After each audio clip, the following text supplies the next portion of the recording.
Hello, everyone. Kenyon here. Basketball Rewind. How are you doing, Beyond? I'm good, man. More the question of how you do one step at a time, one day at a time. Look, I'm back. people, look how he sacrificed it for you to make sure they Uh, get the word out. hey, man, ball is life, as they say. So how have you been enjoying All Star Weekend? Because I have a couple thoughts on All Star Weekend. We're gonna probably talk about All Star and a little bit of previewing the second half of the season. But yeah, your thoughts on All Star Weekend thus far? Okay, I'll split it up into two parts. There's the broadcast, and then there's the format. Uh huh. From the broadcast part of it, I've thoroughly enjoyed it. I thought that it was a breath of fresh air overall. Just a more of a positive vibe. It wasn't anything about lamenting. The guys seem to be actually enjoying themselves at the event. It has a more youthful feel, maybe because it's just flat out youthful, youthful people at the desk. So it has a much Yeah. more youthful vibrance to it. I thought the production was fantastic from the NBC perspective. And obviously, they have a challenge this year with the Olympics, and that's the reason why the time zones have moved up. So I'm not sure Yes. how it will impact ratings. It could go either way where it might be even more accessible because earlier in the day it could be less accessible because people weren't aware the time shift had happened. Obviously, I think that caught a lot of us. They are actually pretty hardcore Hoops fans. Caught us off guard. I've heard folks mention to me about how they're doing stuff at work in the garage, and all of a sudden, like they see stuff on their phone, like what? They're running at this, they're dropping Exactly. everything, right? So it could have a little bit of an impact that way. However, actually on the production, they made some subtle moves. I love what they did. For example, they had these vignettes before the dunk competition, like for each dunker to introduce them, to kind of Yeah. hype them up. It was, I remember recalled the one there for the Miami guy Johnson who ended up winning with Flight 305. It's like these things that are kind of building up, which I really like what they did there, and the fact they kept it about the players. Like Yeah. it was a tight. I guess going back to the format, switching the format, it was a tight format they provided. Not a lot of filler, not a lot of that. You had the ludicrous concert that kind of break the things up a little bit. Solid Luda doing Luda stuff, and that was cool. And then boom, we were off to go. And the big thing they did was they put the 3-point competition at the beginning, which I think will pay dividends Mm. in the future. Yeah. Because Yeah, usually it's yeah. at the end of the night. Yeah, it's usually the second one in this case, and kind of the middle event. And I think it's one of those things where it kind of gets people off and running to watch the show and the program, and it kind of hides the skills competition a little bit. Ironically, the skills competition was quite compelling this year, so that turned out to be a pretty big win, I think, overall. So I have So no so issue wait, with wait, it. wait.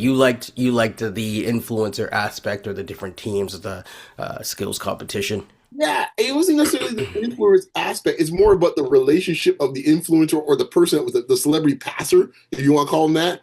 It was that, Brunson with his dad, the back and forth with them. I enjoyed that. 2 Chainz, you found a little bit about him. He used to play a little ball himself, so you can see he was taking it very seriously. And then getting some of the legends involved, which is good, or some of the not legends, but some of the old school players in this case here. Seeing Allen Houston out there showing he's Yeah. still got a little bit. McGetty, as I made the joke, they don't make him like they used to. McGetty hit three in a row from the mid-court line. That was impressive. Like this guy, seeing those type of guys out there, it was a nice touch. I enjoyed it quite a bit, man. It made it a lot more compelling overall, man. Absolutely. I don't know if you saw Ant's comments or Ant's. Have you seen any of the interviews? I should ask. Not really, no, man. I'm actually looking forward to Yeah. you kind of breaking these down for me, I So guess. Ant was funny because they're obviously like everyone asked about like, oh, okay, like the All Star. Why is are you guys gonna like play harder or whatever? And he was just like, nope. He's just I know. like, why? He's like, cuz. And then they're like, so when LeBron retires, all this type of stuff, do you plan on being like the face of the league? And he's like, there's a man called Wemby. They made him it. He could have it. Cool.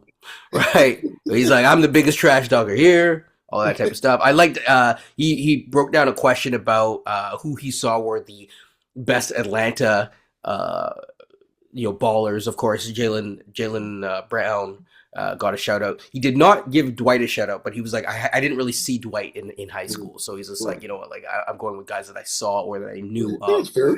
Yeah. which is kind of cool to see. Mhm. So I thought that was one of the better questions or back and forths between him and like Right. someone local or someone local to hit where he grew up. Hmm. And he even said like he's like I wouldn't put myself because he went to a different high school than like these other people that went to high school there. That Right. was it was an interesting a little bit of lore. Um, I thought that CMB obviously he got his minute cardio. I think some people were like, well, why didn't he listen? It's more of a showcase the fact that he got to experience it. He got the questions asked of him, but realistically, his thumb is like this, and when he's trying to go like this, but it looks like this, right?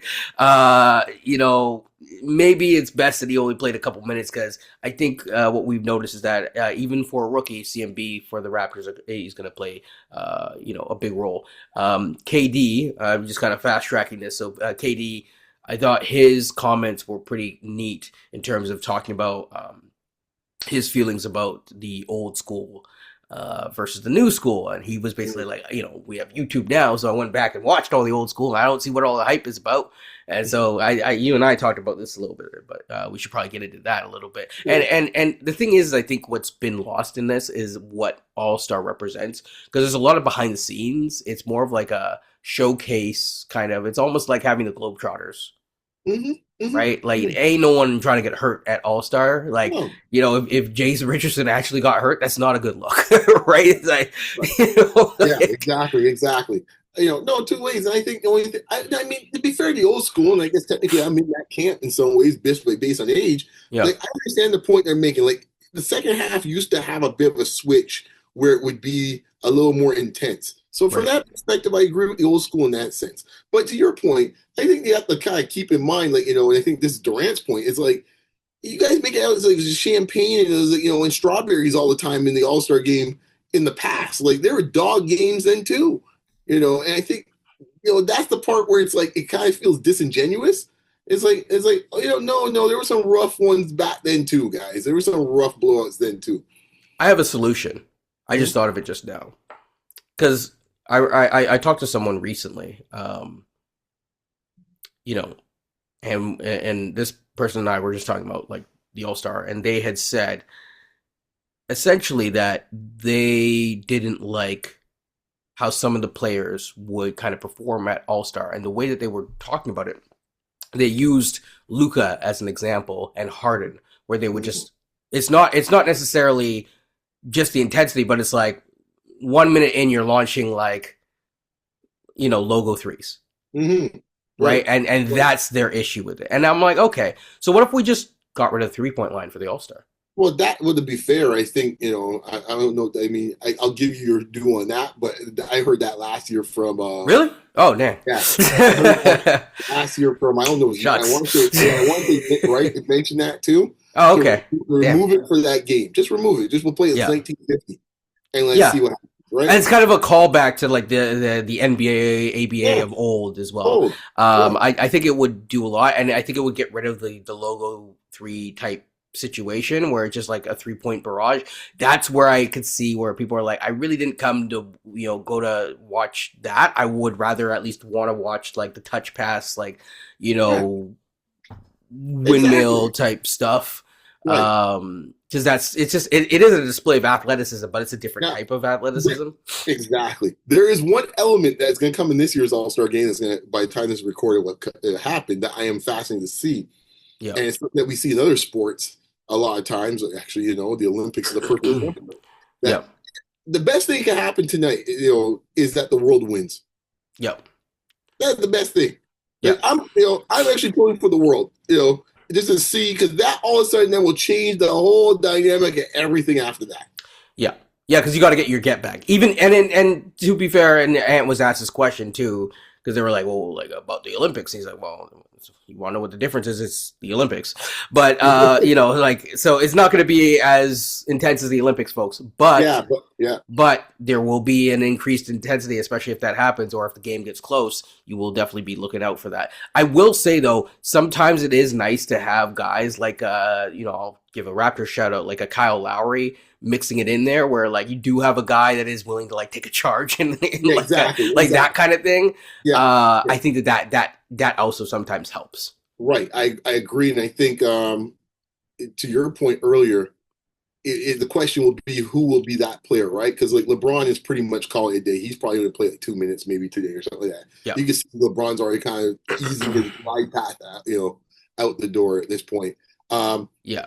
And then you look at other guys, for example, Giannis, the guy usually kind of tends to bring it. Yeah. He's not in the game. So then it's like, okay, well, who's left that's actually going to be, quote, bring it, right? And that's going to be an interesting scenario. And I think it's going to come from the young guys. Yeah. I think I could see Wembanyama being a dude like, I ain't coming here to kind of be friends with everybody. Yeah. Yeah. And exactly. he's the guy I would watch for. Yeah. Yeah. You almost need like how VJ Edgecombe showed out.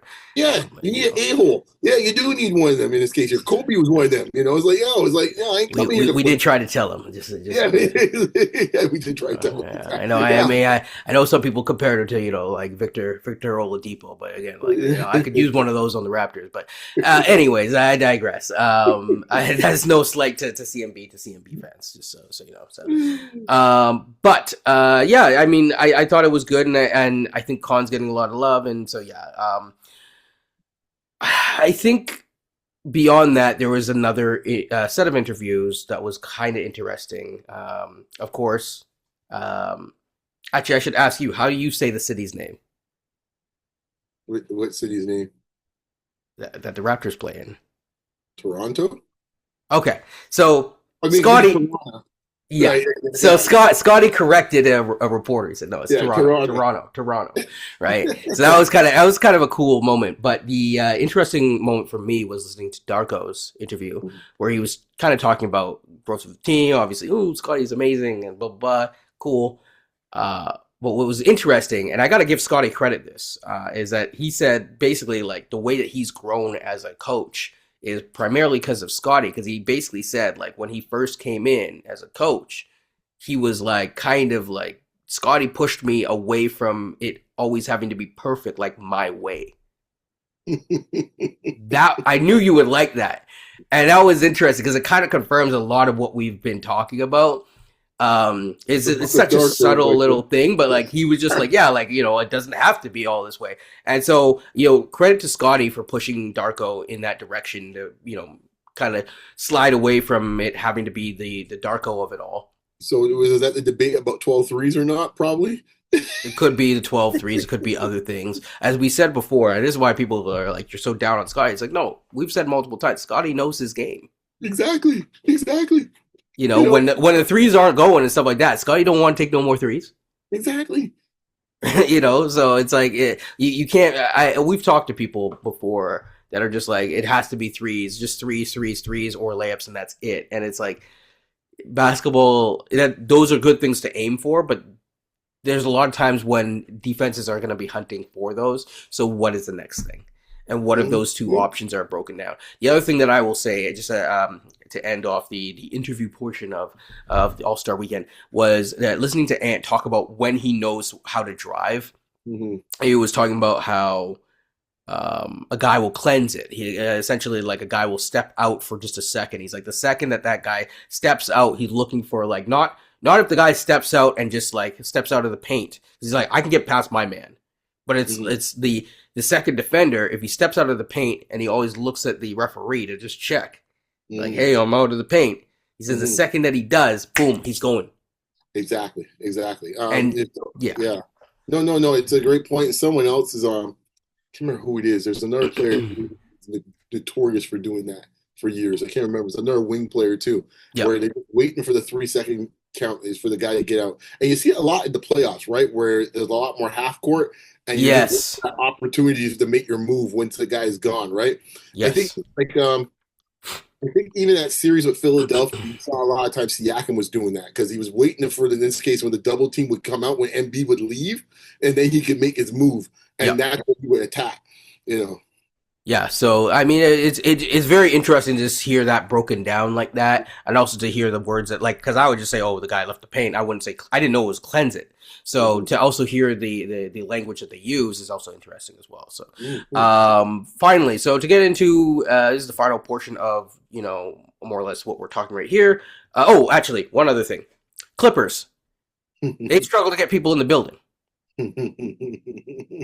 Actually, there's a bunch more. I don't know if you heard, but but we'll get to that your team in a second. But yeah, Clippers struggle to get people in the building. Now I know some people are like, the All-Star was bad. I think part of it is that when tickets are like 15 grand to go to All-Star for like a showcase, like I get it, that's pretty expensive.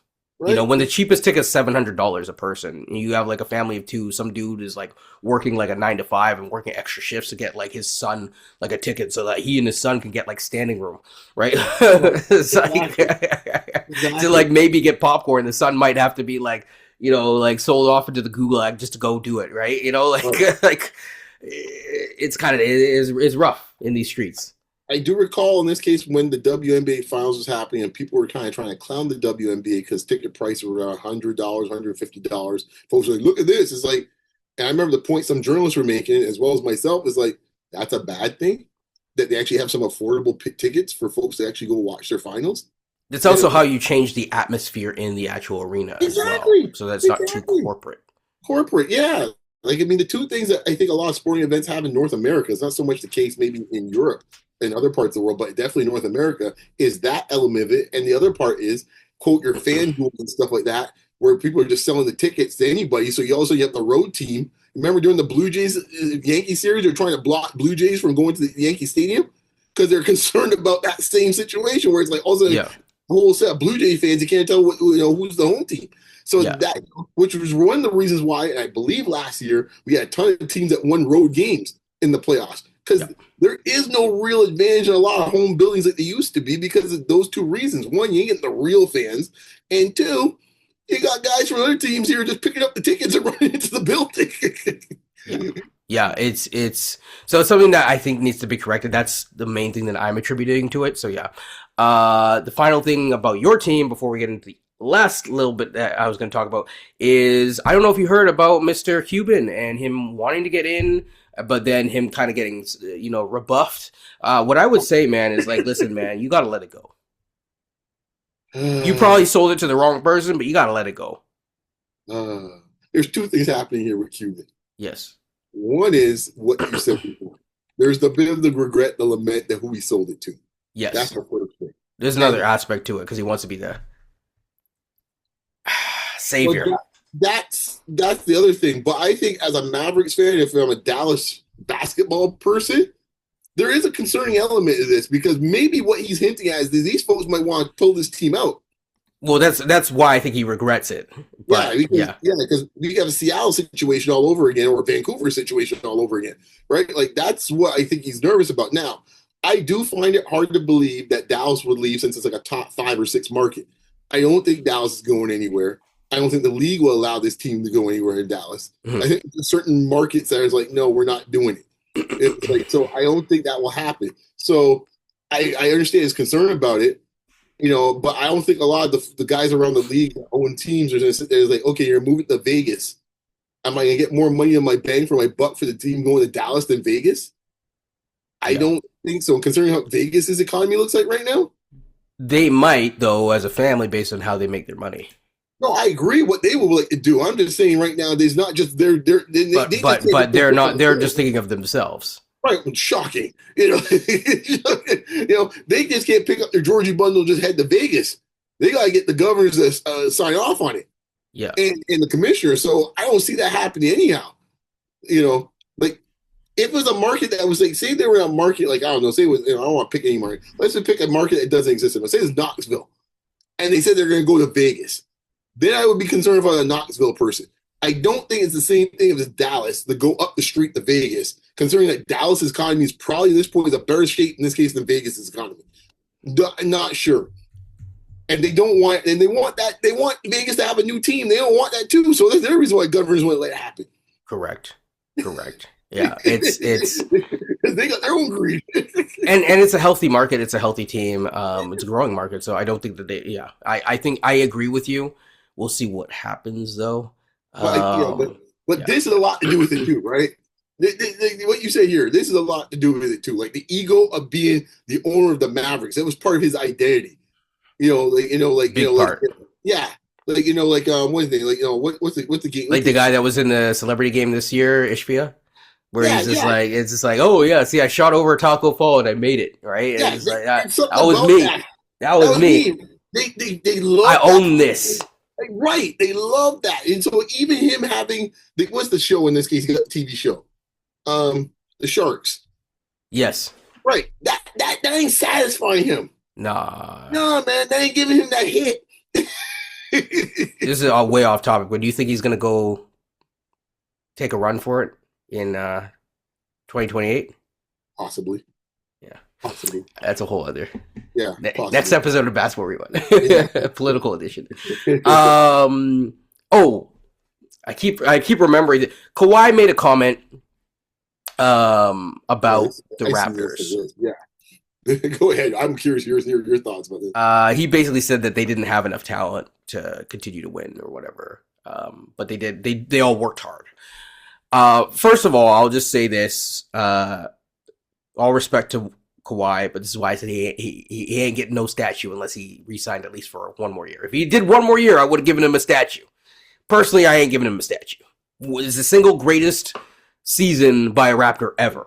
But he can't be on my Mount Rushmore unless you. I'm not even sure if you would get a jersey put up. To be honest with you, like I mean, that's still questionable. Never mind statues. That's a whole nother level. Well, that too. I'm not saying he's saying anything rude about the city, but he's very ham-fisted. He always has been ham-fisted with his words, and I do think that he missed out on an opportunity because had he like right now, and I was talking to someone else about this too. It's like right now. When was the last time you saw a Kawhi Leonard New Balance commercial? Yeah, they've moved on to having like I see more Coco. Cameron Brinks, Coco Gauff. I mean, other people. The other day, my man Cooper Flag. Cooper Flag, yeah. They already said like, you know what, we're good. We got so Cooper Flag's perfect because then you have like the old white man shoe. Yeah. And the thing is, Cooper's got the game to sell it too. He does. And he's open to it, right? Like he's actually willing to be like open. Like he's an interesting. He has enough charisma where it's like, okay, you ain't getting up for Kawhi Leonard. Kawhi was great at the time being when you didn't have anything to build up a basketball or a sports shoe. But now New Balance got a whole bunch of folks. They got Murray. They got him. They got Maxey. But even the thing is right. Like even if because part of it is he hasn't played. But even if he wasn't playing and he was in this market, based on the fact that you won a championship, your stuff would have sold. That's what I'm saying. Your stuff would have sold no matter what. There would have always been a Kawhi commercial. Right. And the thing, because he would need that because this game's not really the most entertaining game. No, it's straight textbook. It's right. It's as robotic as can be. It's perfect for Kawhi, but it's clinical. But if you're to sell shoes, all the guys I mentioned are much more interesting players to watch. Be it Murray, Maxey, Cooper. Those guys in this case will more likely sell a shoe for a basketball perspective than anything. They're more frenetic. It's like than Kawhi. So yes. He, to your point, he would need the extra oomph to get over the hump, which would be I play in Toronto and I got and I got the country backing me, and that way. And this market likes people who are aloof. Oh yeah, it really. OG is like the most interesting man. Is right. International man of mystery. Even though it's just like he's like, yeah, I wear scarf. It's like, okay, cool. Yeah, right. But people, for whatever reason, are like, oh my gosh, like this is amazing. Yeah.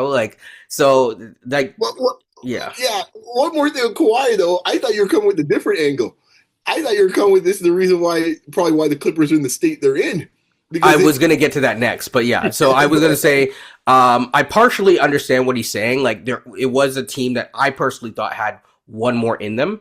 And I think they proved that the following year, but it wasn't a team that was built to sustain like 3 in a row. We saw like Marc Gasol and Ibaka, so it did need some upgrades on certain parts of the roster, and upgrades that they never really focused on for a while, which is why even when they had Fred, Siakam, OG, and all that, like they had no bench. Yeah, but you see, this is where short-sightedness, right? Because if he was short-sighted, yeah. Yeah, and you have an up-and-coming Siakam, right? And then pair you and Siakam with a guy I think was a free agent that end of the year or the second year. I think his name, a Greek fellow in this case here. He might have been interested in coming. If they were able to swing that, yeah. Or KD came available. That's what I'm saying, right? Which he did. Right, which he did come available, which looks very different. And then it's a lot easier to sell it to the player as well, where it's like, he was very short-sighted, and I think you saw that in terms of how allegedly Uncle Dennis acted behind the Right. scenes, where it's like Exactly. I'm focusing on the here and now and not long term portfolio growth, right? Right. Exactly. Ironically, KD saw it. Like he still Yes. saw. He even saw like, you know what? I can get a few more years and be a much more competitive team with these. You know. So yeah. Yeah. Yeah. Yeah. So that's how I saw it. I mean, like, I understand his points. He should have worded it better, but even beyond that, like, that team was a very good team. And I mean, like, yeah. Anyways, that's my thoughts. I don't think we have to, have it take up all the oxygen, little that I have right now. Um, so just the end of this is, Raptors are going into the last part of their season, and the nice thing about their portion of the season is this, right? They are in fifth, I believe. They are 2 games above sixth spot, but the standings are tight.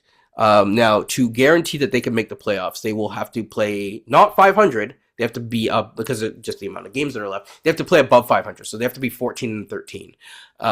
They have the 17th hardest schedule from last time I checked. It might have been a minute. Some of the teams, we have the 10th hardest schedule remaining, because we had a lot of easy games early on with injuries and whatnot. And other teams will have a little bit of an easier time because they have like the 17th. So, for example, the Magic, the Heat, and all these other teams. Your thoughts on that? We don't have to go super in depth, but yeah, because the thing is that the moves that the Raptors did, TJD has done well in a single game. I think, as I would caution people, it's been 1 game. It was 4 possessions. The next game he played Paul Reed and did not look great. There are levels to the playoffs. I wrote this down. So there's levels to the playoffs, and sometimes you need to be able, when the game slows down, you almost need to put your it's like a car. You need to put it into a higher gear to kind of get, so that you don't get bogged down and mucked up in terms of your offense.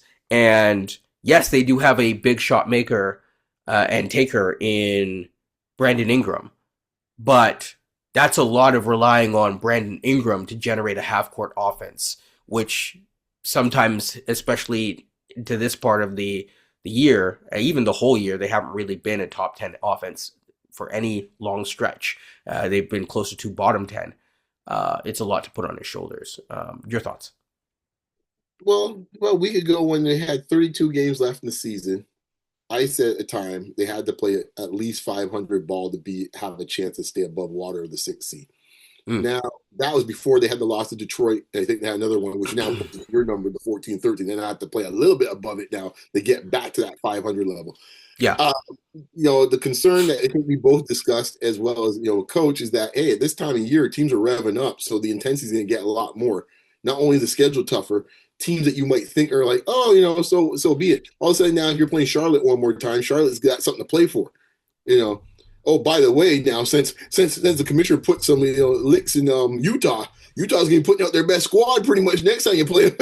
you will not be getting no AAA team in this case here, but Utah next time, right? Yeah. So even like that, those dynamics, everyone's been put on notice after Utah's thing. It's like, and you're also playing teams that you didn't have a chance to play earlier more. So, for example, the Timberwolves, for example, who did break the streak, actually. What was it? Was it 20 games?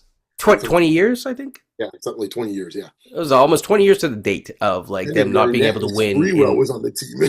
Yes. This is like the Bush era kind of a thing. You face them, you face the Rockets, you face the Pistons, you face the Suns, right? I'm just like looking at it, you face the Nuggets a couple more times as the Nuggets are getting healthier, the Suns again, Pelicans, Clippers cannot really tank. But the Clippers, I'm interested to see what they look like with Darius Garland, of course. So you're gonna have some teams down the stretch, and of course, by the way, everyone's favorite team to one of the last 5 games of the season is going to be the Celtics. By the way, so it is not, and you also face the Knicks a couple times, so it's not necessarily, and the Pistons. So it's not an easy schedule. You face the Pistons like at least 2 more times. So these are not easy games. I'm not going to go into the record or whatever. What I will say is that they will at least be a play-in 4-13. team no matter what. I Sorry? think it's 4-13.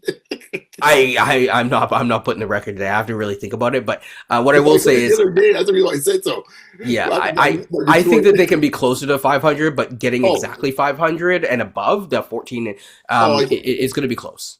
to That's clarify, what I I'm was saying. talking about teams in this case here were above, I think, 600 records or something like that. Oh yeah. Their team, their record against the top 10 of the league is really bad. It's like And yeah, they you have to only have call 4 wins for Brandon. the entire season Yeah, for that. I don't think you even mentioned Phoenix in there yet, have you? I did. I said they're playing Phoenix Yeah, coming up a couple times. coming up. Yeah. Yeah. So, and Booker's back. Booker's back. Yeah. So I mean, well, it's going to be an interesting end of the season. It's not going to be an easy. It's something that they can do, but they really have to figure it out. And to your point, the point that you keep going at is that they have to start relying on their young guys because when things slow down, those are the guys that you're going to have to rely on reps for in those playoffs. When you run out of like, where am I going to go? Okay, Jacoby, right? Like this is how it's gonna have to go. And if you're tossing him out for the first time and he's like a deer in the headlights versus he has some reps and he feels more comfortable doing it. Same with Grady or whatever, whoever it is. I don't care. Like these are the guys now, the guys that are on your squad, especially since we know that, Chris Paul is retiring as a Raptor. Uh, There's you know, a little trivia for you. exactly. Yeah. I think he and So Elijah I think, are both actually. I think they both retire as Raptors, I yeah. think. Hey man, we got a good list of people that went donned this jersey. Morning Um, astrology. yeah. It also sounds like there's a good chance that Elijah Martin will get a look to end the season and get rewarded as they usually do. They reward some of the two-way guys.